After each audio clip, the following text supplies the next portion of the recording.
Ladies and gentlemen, good day and welcome to Ajanta Pharma Q3FY22 Earnings Conference Call. As a reminder, all participant lines will be in the listen-only mode. There will be an opportunity for you to ask questions after the presentation concludes. Should you need assistance during the conference, please signal an operator by pressing star and then 0 on your touchtone telephone. Please note that this conference is being recorded. I now hand the conference over to Mr. Yogesh Agrawal, Managing Director of Ajanta Pharma Limited. Thank you, and over to you, sir. Thank you. Good evening, everyone, and welcome to all of you. On the call today, we have with me Mr. Rajesh Agrawal, Joint Managing Director, and Mr. Arvind Agrawal, our CFO. As you are aware, the company has announced a buyback of rupees 352 crores, including taxes. With this, the buyback and the dividend of rupees 82 crores paid during the previous quarter, the total outflow to the shareholders for the financial year stands at rupees 434 crores. So this reiterates our commitment to the shareholders to return the free cash flow in excess of the business needs. Let me come to the results now, which are already there with you. And I'm happy to share that this has been another exciting quarter for us. We've been able to achieve continued growth for the Q3 in major business segments. Let me take you through business-wise performance for the quarter and 9 months, along with the comparison of the previous year for the same periods. So first, I'll begin with the emerging markets, branded generic business. As you are aware, this business spreads across Asia and Africa continents, and it contributes 41% of the revenue. Our exports to this market were rupees 361 crore against 285 crore, a growth of 26% during the quarter. And then 9-month sales were rupees 1,002 crore against rupees 851 crore, a growth of 18%. So this was for the overall emerging market branded generic. Let me split it further in Asia and Africa for you. So in Asia, during the quarter, the sales were 194 crores against rupees 196 crores, posting 1% degrowth. So practically we were stagnant. And for the 9 months, sales were 551 crores against 537 crores, posting 3% growth. So the growth was lower in the 9 months due to the supply chain disruptions, some unpredictable and uncertain lockdown, and certain restrictions that were imposed in our markets. But I can assure you that we have all the required elements in place, and we are optimistic to pick up the growth in coming quarters in Asia. Moving on to Africa, during the quarter, the sales was at rupees 167 crore against 89 crores, posting a very healthy growth of 87%. And for the 9 months, sales were at 451 crores against 314 crore, posting a robust growth of 44%. So though overall our growths are significantly higher than the market growths, however, during the quarter, the growth of 87% looks a bit more elevated due to a lower sales base of the previous year corresponding quarter. With this, now I move to the next business vertical, which is the US generic business. So the US contributed 22% in our revenue. We registered sales of 166 crores against 161 crores, posting 3% growth during the quarter. And for 9 months, sales were 528 crores against 464 crores, posting 14% growth. In Q3, pricing pressures were continued, and they were higher than the anticipated on the base business, resulting in lower growth. And for the 9 months, we launched 3 new products and filed 3 new ANDAs. We are looking to file 10 to 12 ANDAs during the year, so we are hopeful to file another 7 ANDAs in the last quarter. We have received 1 approval each, that is 1 final and 1 tentative during 9 months from the US FDA. Now I move to the next business vertical, which is our Africa institution business. The business contributed 6% to our overall revenue. We registered sales of 36 crores against 77 crores, posting a degrowth of 53% during the quarter, and 156 crores against 191 crores, posting degrowth of 18% for 9 months. As I have expressed before, institution business is more unpredictable and lumpy in nature, and it can have high variability from quarter to quarter. With this, now I hand over to Mr. Rajesh Agrawal, our Joint Managing Director, who will take you through India business. Thank you, and over to you, Rajesh. Thank you very much. Good evening to all of you. Let me discuss some of the key highlights of the India business with you now. India business contributed 30% to the overall revenue of the group.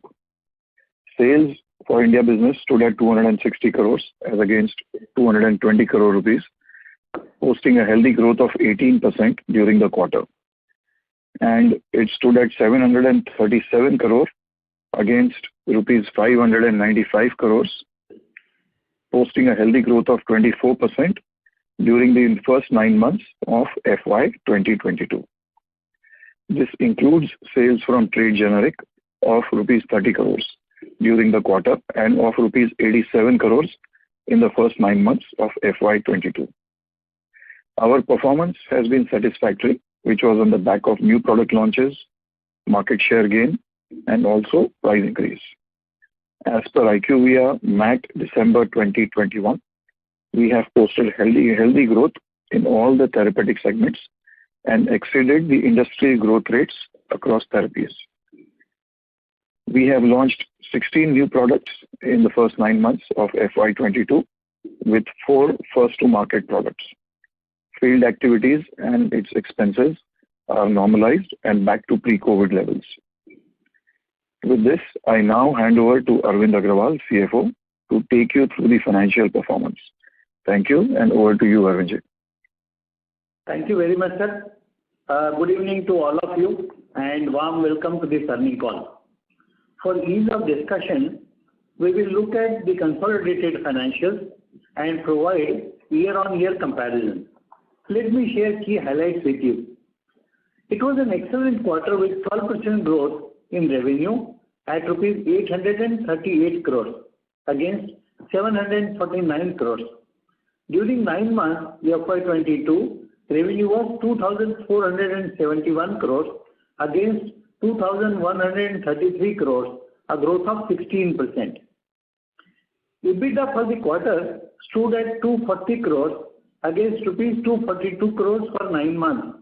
It was at rupees 732 crores against rupees 739 crores. EBITDA was 29% in Q3 and 30% in 9 months of revenue from operations and saw marginal degrowth. The impact was due to 2 aspects. One was the normalized expenses on both R&D and marketing, and also increase in input costs and freight expenses. These are the 2 major things which have really impacted our EBITDA margin, which we have already talked about. During the quarter, PAT was at rupees 192 crores against rupees 177 crores, up 9%. And in 9 months, it stood at 561 crores against rupees 495 crores, up 14%. PAT was 23% of revenue from operations. Material cost was in line with our expectations. However, we continue to see the material prices going up as a result of global inflation. R&D expenses was at rupees 51 crores against rupees 40 crores for the quarter and rupees 145 crores against rupees 100 crores for 9 months of FY22. R&D expenses stood at 6% of revenue, which was in line with our pre-COVID level.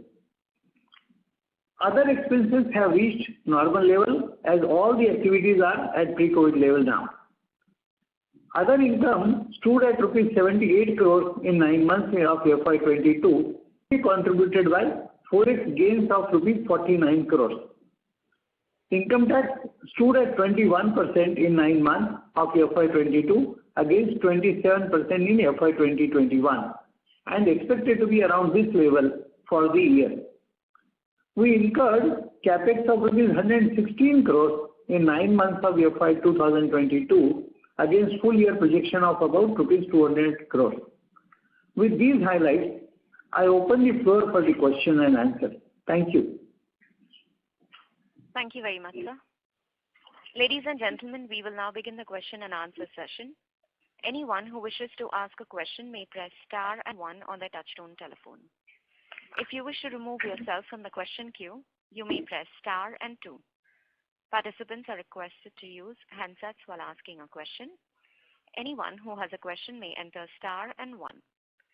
Ladies and gentlemen, we will wait for a moment while the question queue assembles. We'll take the first question from the line of Tushar Manudhane from Motilal Oswal Financial Services. Please go ahead. Yeah, thanks for the opportunity.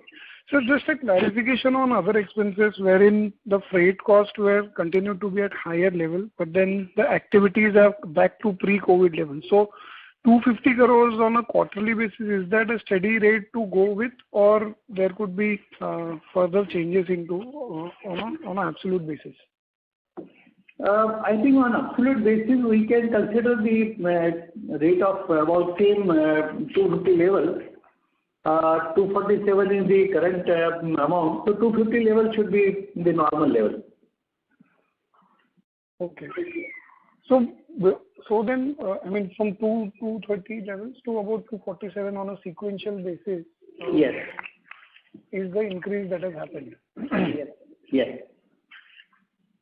And secondly, on the US sales with the slowing of filing as well as launches, do you see further price erosion impacting to what level basically on the US sales run rate? Oh, good question.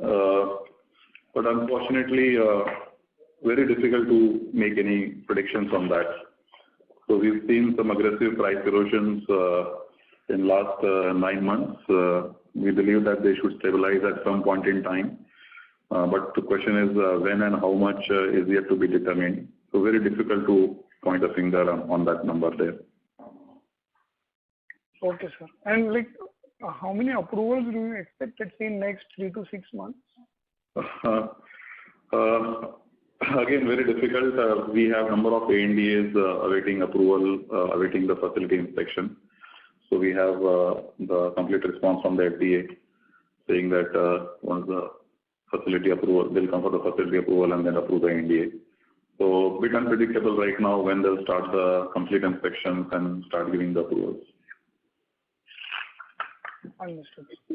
Yeah. And just lastly, what could be the outlook on the institutional anti-malaria business in terms of order book? Institution is again bit choppy. Current scenario we've seen, I think the funds, global funds, the funds are not that much with the agencies. The countries are not donating as much. So difficult to put a number there. It's I think already we've seen in this quarter there's a significant drop. But we've been able to recover that loss with some other businesses from India and the emerging markets branded generic. Right. Yeah. Okay, sir. That helps. Thanks. Yeah. Thank you. Thank you. Any participant with a question may enter star and one. Our next question is from the line of Abdul Qadir Puranwala from Elara Capital. Please go ahead. Yeah, hi sir. Thank you for the opportunity. So would it be possible for you to break your India growth in volume, price and launches? I think, yes, we can do that. Maybe at some point if you can get in touch with the investor relations team, CFO can share the information with you. Sure. Detailed manner, yeah. Sure. And so in terms of the launches, so far you said that you have launched close to 16 products. So what is the target for this year and for next year in terms of launches? And which therapies should we expect these launches to be? So we don't have a target specifically set for every year. We take it as it comes. For the current year, I think more or less whatever brands we had to launch, we have launched them already into the market. There may be a couple of more which may get launched between Jan and March. And as of now, as it stands, it's mostly into cardiology, anti-diabetic segments that we have introduced. And there have been some products which we brought in, which have been to plug the gap in the therapy areas in which we operate. Got it. And so just lastly, on the tax rate front, I slightly missed the remarks of Arunji. So, sir, would the tax rate remain at 17% or the 9-month level of 20%? Around 21%. Because 9 months, if you see, is about 21%. So we are expecting that rate to be there for the whole year. All right, sir. Got it. Thank you so much. Thank you. Thank you. Our next question is from the line of Nakshita Mehta from Credent Asset Management. Please go ahead. Hi, good evening, and thank you, for taking my question. So I see you have you've come up with a buyback, right? So I just wanted to know what are our plans with that capital? Are we planning some kind of capex, and what is it? If you can just give some light on that. No, because we don't need that particular money now, and that is why we have announced the buyback. So it is something which we are giving back to the shareholders. So practically we are not raising the money, we are repaying back to the shareholders. Correct. Sorry, I got confused. But even so, is there any capex or any thing that we are coming up with? See, this year we have given the guidance of about 200 crore capex, which is happening as we go along. And from next year onwards, we have given the guidance that about maintenance capex will be there of about 150 crores. Okay. So this capex would be in terms of in India, or it would be overseas? How is it? It will be only in India.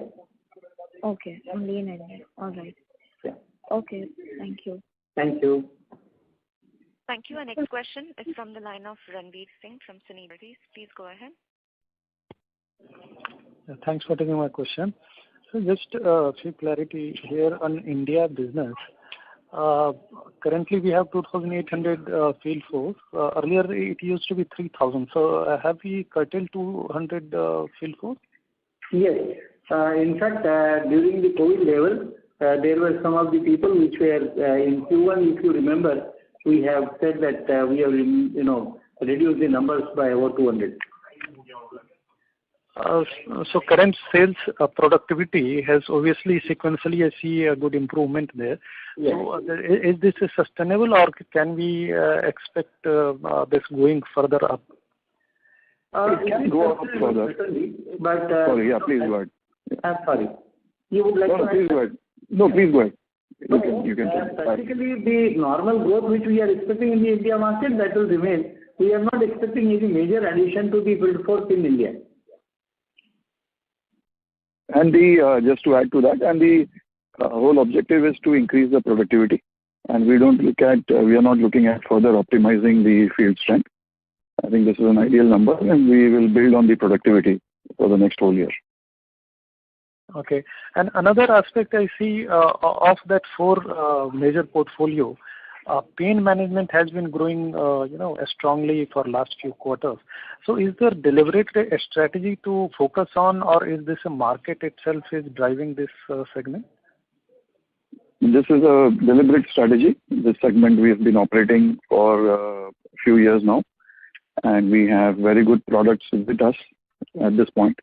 And we are the market leaders in those, including Febuxostat, which itself is over a 50 crore brand for us at this point.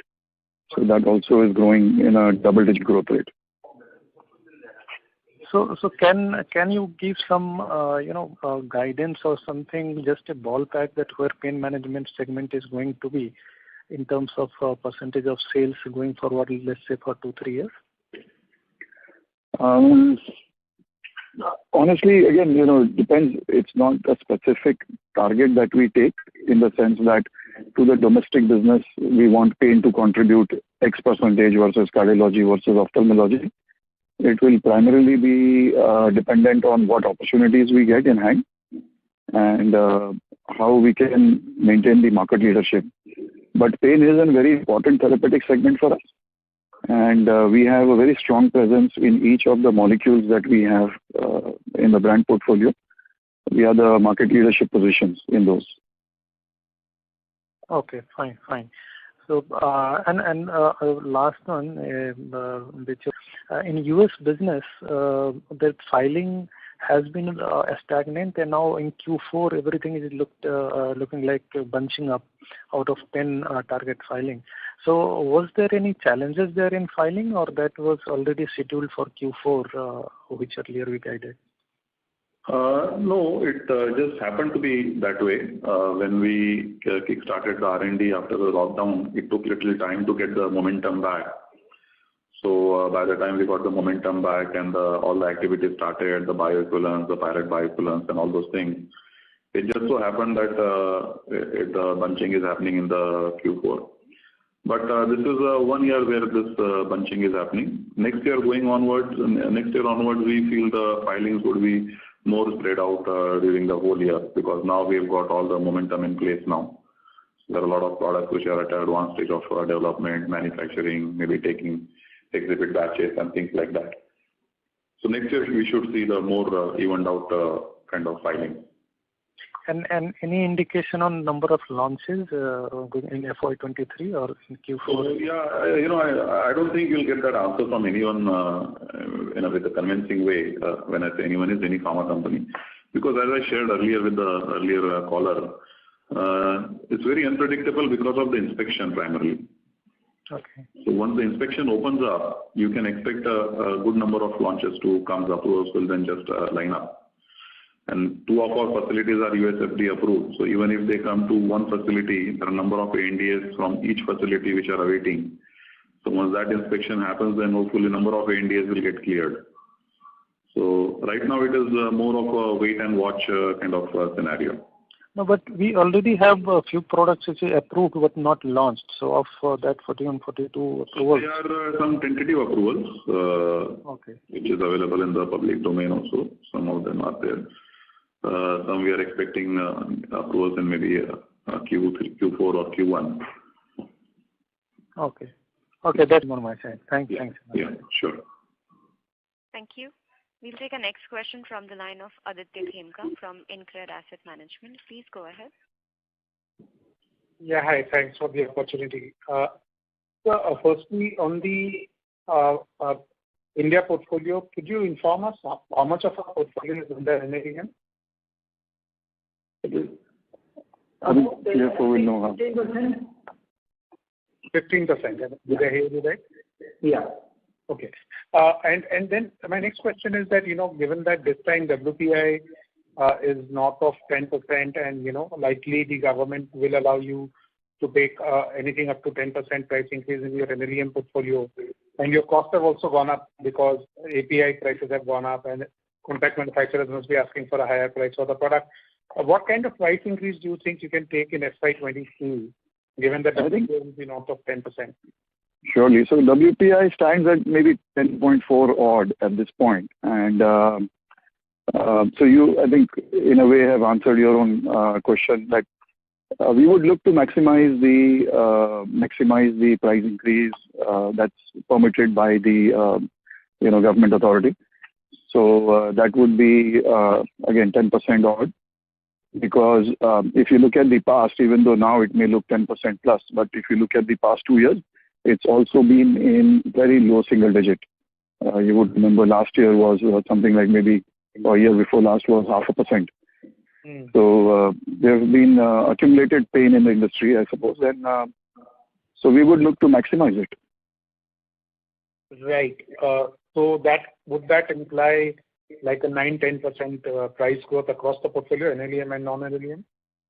I think NLEM for sure. Non-NLEM is very competitive and market scenario based. We cannot be much higher than the other competitors.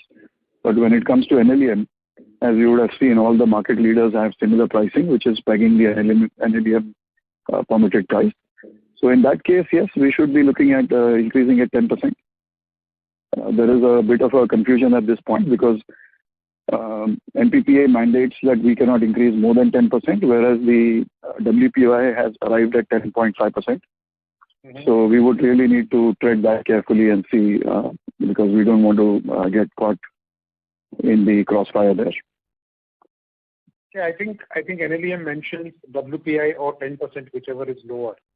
So I think so there you go. So that's what it is. We just want to be very careful We will work it out through some of the consultants and only then move ahead. Understood. And again, just to reiterate, we'll do it on your NLEM and non-NLEM portfolio, but non-NLEM would be also driven by competitive forces. That is correct. Understood. So what is the impact on the gross margin you are seeing because of inflation of raw material? Are you already experiencing some impact on gross margins because of this? Yeah, we are experiencing, and that is already factored in. So the number which you see for the current quarter is, we are not giving the breakup in each head on what is the increase on the freight or the raw materials and the price erosion. But there has been impact which has adversely, but fortunately we've been able to mitigate that with our branded generic business, which is in India and emerging market, which is a higher margin. But we have seen all these two components impacting our gross contributions and gross margins. If it wasn't for these, then I think our performance would have been even slightly better than what it is now. Right. And so India, obviously, we know the regulatory framework and we understand how you can increase prices and how much you can increase prices. Can you help us understand the regulatory framework, if at all, on the emerging market side, where you have other branded generics specifically? In those markets, how does it work with price increases? How easy it is to pass on inflation and cost, or how difficult it is? If you can just talk about that a little bit. So different markets, they have different regulations. Just to simplify for you and all the callers, I would say around 60% to 65% of the countries where we have businesses, they have a price control, so the prices are fixed. And about 40%, let's say 35 to 40%, we are free to price the product. We can do the changes in the price, increase or decrease them. This is within the branded generic bucket, the export. The branded generic bucket, yeah. Understood. So wherever there is price fixing by the government, will they take into account the inflation and cost that you are facing, or is that something? What has been the trend so far? I mean, for the last 2-3 years, how has been the pricing moving in those markets? Some countries, they agreed, they accepted that this inflation is a global phenomenon, and freight and all the components are going up, so they have given some relaxation. But some countries, they have still not yet yielded to the request of the industry. So the efforts are on directly representation to the various authorities or to some bodies, associations and things like that. We feel that at some point in time, they will have to yield to some level. The question is when and how much. So we have to just wait and watch. Right. And so one last question along the same line. How easy would it be, or how difficult would it be to pass on this cost pressure in the US market? That's a wishful thinking. In the US is very different. As you all know, it's very, very competitive. So I don't think the possibility of passing on the price increases in the US market exists. It's very driven by the competition. So I think that's the nature of the game which we are playing. We have to live with that. So if I were to... Only way you can do is try to increase your market share, but that also has its own risks. If you try to disrupt the apple cart, that can also sometimes not work in your favor. Absolutely. Increasing volume means increasing capital employed and increasing capacity. So yes. That obviously is another different risk altogether. So if I were to sort the markets in terms of ease of passing on cost inflation, it would be India, followed by certain branded generic markets which have regulatory frameworks, which don't have regulatory frameworks, followed by certain branded markets which have a regulatory framework, followed by the US. Is that the order you would go with? Yeah, absolutely. I think you got it perfectly in the correct order. Understood. So this is very helpful. Just one question different from this, all of this. In terms of margins now in the US, would you still say you are at the corporate average, below the corporate average, above the corporate average? What average? Below the corporate average? EBITDA margin. No, we are not sharing those finer details. But overall, as we've shared in the last quarter, we are profitable at EBITDA and PAT level also in the US. So that doesn't change in this quarter as well. So we still are doing all right with our margins. And sir, given where your profitability is now for the US and for the Indian market and for emerging markets, what is the best use of your capital? Would you want to increase capacity in US? Would you want to launch more products in India or launch more products in branded generic market exports? Let me put it other way around. I think nothing has stopped us from launching more products or expanding in the branded generic business, whether it is in India or emerging markets. And we continue to remain very aggressive in all our markets. India, already Rajesh has shared with you. Emerging markets, you can see the growth which we have been posting in Africa and certain Asia and other territories. So they are very robust plans which we have there. And I have shared before also, US, we are treading very carefully because the investments are very high in the ANDA filing. So we have to be very judicious on the product selection, on how many products we are going to file. So we've already curtailed our ambition in the US for the ANDAs which we are going to file. Earlier we were expecting 15 to 18, which we have now dropped down to around 10 plus. So we are being very careful with the investments which we are making in the US. And in terms of capacity, if you say manufacturing capacity, we have adequate capacities for all our markets, whether it is India or branded generic emerging markets, or including US, whatever ANDAs which we are filing from both the facilities, as and when we get them to the launch, we have adequate capacities. So there is no particular capex which we are looking to add other than the routine maintenance capex for next 3 to 4 years at least, the visibility which we have in the existing business vertical. If we open up in a new vertical, that's a different ballgame. Right. So, sir, in the foreseeable 3 to 5 years, do you see you putting more capital to work in the US? Barring the 8-10 ANDAs which you would find, do you see yourself allocating more capital to the US in the next 3 to 5 years? No. I ask this because the market isn't working out for you, right? Sorry, what is not working out? The economics of the market isn't working in our favor, right? Exactly. So as I've told you, our more optimistic and more plans and this thing is in the branded generic business, whether it is India or emerging markets, and we are trading carefully in the US, being selective in the ANDA filing. So naturally, the capital allocation will be higher on this other markets, branded generic business as compared to the US. Thank you so much for taking my questions. Thank you for being patient with me. Thank you. Sure. Thank you. The next question is from the line of Kunal Randeria from Edelweiss. Please go ahead. Good evening, everyone. So, just trying to understand the US pricing pressure a bit more, especially with regards to Ajanta's portfolio. So, does it look higher because you have not had new launches this year, or has your base business erosion been much higher than what it was in the previous years? I don't know if the higher is in relation to what. We don't have any figures from the competition. We just know generally what is in the price erosion, which is on the double digit. So, in fact, I would say that we have one of more insulated companies in the US business, what we have, as compared to some of our competitors, where their base business got more adversely impacted than us. So, we've done better. So we've done a decent job in protecting our market share. Maybe that was maybe at the cost of reduced margins. But in absolute amount, or let's say in the number of tablets, if you say, we've done a pretty good job of defending our business.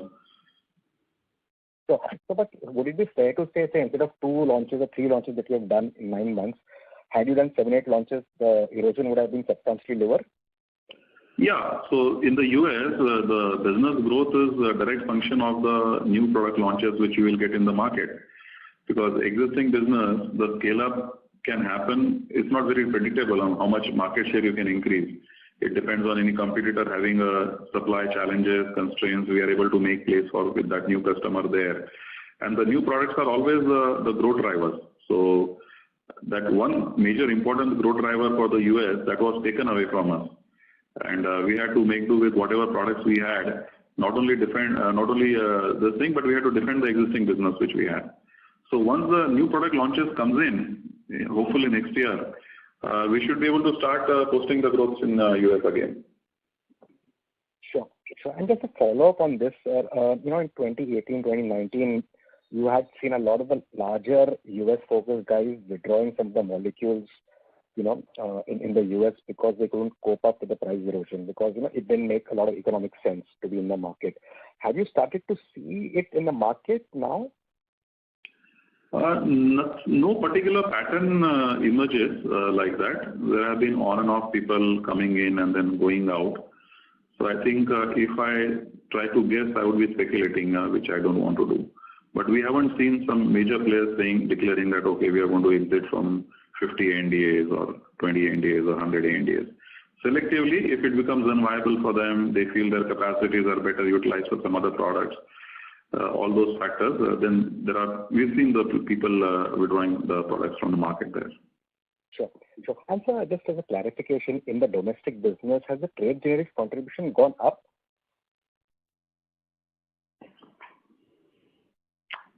You're saying the trade generic business? Yes, certainly it has gone up. The trade generic business is growing, and therefore contribution is marginally going up. But as you would see, it's again a very, very small percent of the total business. Sure. So just it means that branded is growing comfortably in low teens, right? That would be fair to assume. No, branded is growing much more, as we've reported. It's growing in higher teens. Okay. Okay. Sure. And just one more question for Arvindji. Sir, your employee cost has gone up around 20% on a year-on-year basis. If you could share some of the reasons behind it, and next year onwards, should we assume that it would be more like, high single-digit 10% kind of growth? Yes, we have added some people in R&D and some other areas. So definitely this is because of that reason. And going forward, I think it should be normal because now we have almost filled all the vacancies which were there. There was also some facilities which got added. Our Guwahati facility has been continuously operationalizing each line. So as and when the new blocks get added, but now they are all fully baked in. So what numbers you see, they are the normalized going number. And as you said, it should go into that increment percentage of yearly increments, what you should see from year onwards, from the next year onwards. Sure. Got it. Yeah, thanks a lot for this. If you already see, I think for the quarter-wise, you can see a trend. We are at a similar number of 160 crores plus minus for last 3 quarters. So you can already see a trend that it is already established, that the base is established around there. Okay, got it. Thank you very much. Sure. Thank you. Our next question is from the line of Nitin Gosar from Invesco. Please go ahead. Hi, thanks for the opportunity. Over last 3-4 years, if one were to see as a company, our rank is improving in IPM. But if one were to take a therapeutic specific call, cardiology is not showing a substantial improvement. In fact, cardiology is where we have given away a couple of ranks. What's your analysis? Is there any product gap, or are we not able to service the white space that we used to service earlier? How should we see this getting addressed going forward? In cardiology, primarily what has happened is, if you look at the drop that you may see, is a bit deceptive. And if you look at it, that's happened in the last maybe less than 2 years. And that is primarily because there have been a lot of COVID-driven products in cardiovascular which have grown substantially in the last year, and in which antiplatelet therapies, right? Every COVID patient was being prescribed that after COVID recovery, antithrombosis. So you see, that is where the growth has come from. If I look at it in a more granular manner, in each subtherapeutic segment in which we are present, then I don't see a major market loss. There may be, couple of brands where we may be slightly growing slower than lesser than the industry growth or the subtherapeutic segment growth. But all in all, it's not a major concern for us. Okay, got it. Sure. And you did mention about domestic business X of generics growing at higher double digit. Would it be fair to assume that generic business would have been more like growing at 30-40% for us right now? Quarter we had 17% growth. And so last quarter was 14% growth. Last quarter was? 4014. Yeah, and the current quarter is 17%. This is for the trade generics I'm talking. Got it. Yeah. 9 months. Yeah, so 9 months is 33%, but last 2 quarters is what I've given the figures, 14% and 17%. Fair point. Got it, sir. Yeah. Another question is with regard to capital allocation. I totally appreciate management's call to give back cash to the shareholders. But does it also mean that there are no adequate inorganic opportunities in India market, or are we not so eager to assess any of them for certain reasons?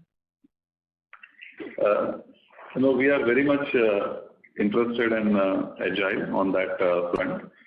And as you know, I think India is one of the markets where these inorganic opportunities we would be interested in, because now US doesn't make sense to make those kind of capital allocation for that. But we haven't been able to get a compelling case where it makes sense for us to make. We didn't find any good quality assets so far. Let's put it that way, which has a good synergy with what businesses which we have. Got it. And for this assets that we would have evaluated, how much bearing valuations would have on them to decide either way? The valuations have a major role to play. It's all on what value you get it at, right? So, for example, if you're getting it at a much higher valuation than what one would expect, then that leaves zero room for any bad year or downside. And you're paying upfront 10-year worth of the business. So that's a bit scary for us. And that's one of the reasons why we have been very, very careful with proceeding forward with the inorganic opportunities in the domestic market. Fair point. On the Asia branded business, I totally take the point. The growth over here has been fluctuating over a period of time. You tend to grow at a certain CAGR rate. But would you help us understand more in granular, which all countries you are seeing growth and which all countries you are currently witnessing certain degree of stagnation? So we are not sharing those country-wise granular data, but overall blended basis, this is where it looks at, what the figures that you see. Okay. And would the past 4-5 year history be good enough for us to go by, or there has been change in the growth aspect? Yeah, I think that is something which definitely is the guideline which you can certainly take it. Okay. And one last question is on the margins outlook. In past, we have always said, as a company, we would like to settle around 31, 32 if the assets were to operate at right utilization levels. At today's juncture, do we see any kind of material change in the outlook for the margin trajectory, or how should we see this? We always talked about the margin level to be around the level which is existing today. If you see my 9 months margin, EBITDA margin, that is somewhere around 30%. So anything between, around that is something which is definitely possible. Okay. Thank you. Our next question is from the line of Bhavesh Jain from Kotak Investments. Please go ahead.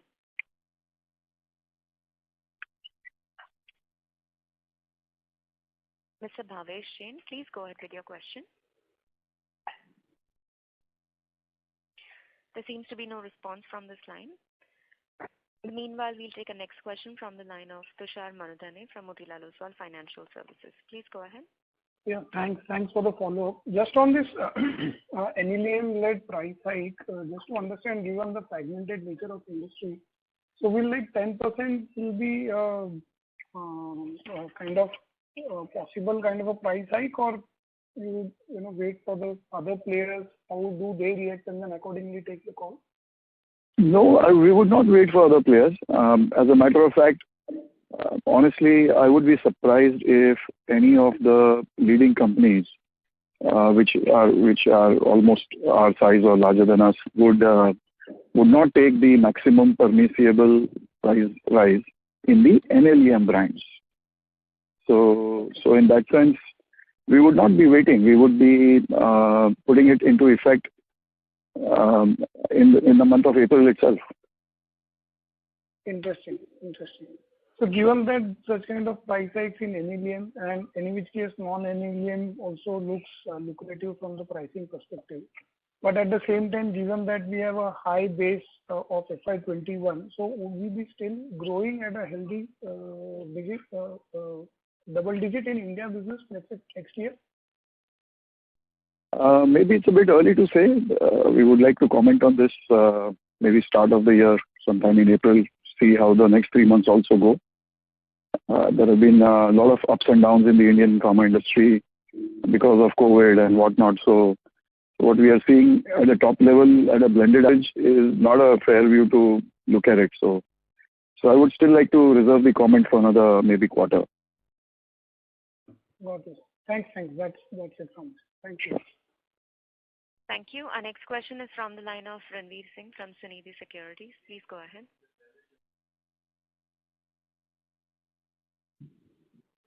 Mr. Ranveer Singh, may we request you to unmute your line and go ahead with your question? Hello. Yeah. Thanks for taking my question again. On R&D side, for fourth quarter, can you give some outlook? Because fourth quarter, a lot of filings would happen in US. So what would be the R&D expense? It should be around just 1 minute. I think it would be around the same level, but could be slightly elevated because of the ANDA filing costs which are going to come in. Okay. Yeah. So full year should be in the range of 5 to 6%. Full year we expect it to be around 6%. Around 6%. Yeah. Okay. And secondly, on margin outlook, because the branded business is anyway going strongly. And I assume that branded business, especially in India, has higher margin. So still the margin outlook for 9 months would be in that range going forward, or even for FY23. And even if we assume that price increase will also happen from April. So in that scenario also the margin would remain same, or we can expect some scope to improvement from here? I don't think there will be any improvement because of the price increase of NLEM, etc. Because it is a small portfolio of 15%. So we need to see how the other portfolio behaves and how it will happen. But I think what we are talking about is a mixed basket. And mixed basket, definitely there is price erosion in US which we have to accept. There will be very less number of approvals which will be there. So all those aspects also will have the influence on the margin. So we are expecting this margin to be around that, sustainable. Yeah, so just help me understand, like currently we already, the raw material prices or other input prices have already increased. Yes. And even in that increased scenario, we are making the kind of EBITDA margin currently we have. Yes. So going forward, when we increase price of the final product, and obviously already input cost has increased and that is already reflected in EBITDA margin. So still we will not see any increase in EBITDA margin there? Yeah, so I think it's very unpredictable. This global inflation, where does it stop? If it remains at the current level, or the US price erosion, as Arvind has said, how aggressive it goes into the next year, and how do we factor those two components in this thing. But as we said, there is always a 1% plus minus possibility does exist, depending on various combination of the product portfolio which we do next year. Yeah. And sir, institutional business, this quarter has been, if you compare last several quarters, has been lowest. So I believe that the lumpiness is there, but still can you give some ballpark annual number which we can expect? Or I can understand there would be some volatility there, but can we reach near about the annual performance we had in last or from last year on an average basis? No, it will not be there to the last year's level. So already in 9 months, we've seen there's a degrowth in the institution business, and quarter-over-quarter next quarter also there could be some degrowth there. So very difficult to put number on that. Okay. Yeah. Okay. Thanks a lot, sir. Yeah. Thank you. A reminder to our participants, if you wish to ask a question, you may press star and 1. Our next question is from the line of Abdul Qadir Puranwala from Elara Capital. Please go ahead. Yeah, hi sir. Thanks for the follow-up. So just want to have on, so what could be the newer geographies for growth? I mean, as we discussed earlier on the call, that the US is something where you're not comfortable allocating your capital, and on the branded generic side, due to the inflationary scenario, the margins are coming under pressure. So do you plan to diversify yourself within the geographies what you're currently, and if so, what would be the preferred location, where you will try to, or the preferred markets you would like to tap into? No, I think probably we'll have to correct the perspective. We've said we are careful in making the capital allocation for the US. So that's what the US stands. AL business has already become 6-7% of the entire organization, which is the global and this institution business. So moving the needle there doesn't really impact the whole organization performance on a whole year basis. So I think that is slowly, at one point in time, that was a very big part of the business for Ajanta. Slowly, other businesses became big, and this became smaller. So this became a much smaller component there. So actually, AL is not such a major. It's not going to be impacting the overall performance of the organization in a significant way. Other than these two, we've discussed that we are very bullish on the branded generic business, whether it is India or emerging markets. And that continues to remain to be the outlook, that those are the areas where maximum efforts are being put in. And those are going to be the verticals which will drive the growth of the organization in not only coming year, but years, I would say. Sure, sir. Got it. And just finally, would you still maintain your mid-teen growth outlook for the branded generic business? Yeah, teens should be doable. I think probably somewhere low teens to mid-teens is the outlook we can, I think, look at. Yeah. Okay, sure. Thank you, sir. Thank you. As there are no further questions from the participants, I would now like to hand the conference back to Mr. Yogesh Agrawal for closing comments. Over to you, sir. Thank you, everyone, for joining on to this call. And as there are no further questions, sorry? If you have any further questions. So if you have any more questions, you can reach out to our investor relations team, and look forward to seeing you in the next quarter call then. Thank you. Okay. Thank you, everyone. Management. Ladies and gentlemen, on behalf of Ajanta Pharma Limited, that concludes this conference. Thank you for joining us, and you may now disconnect your lines.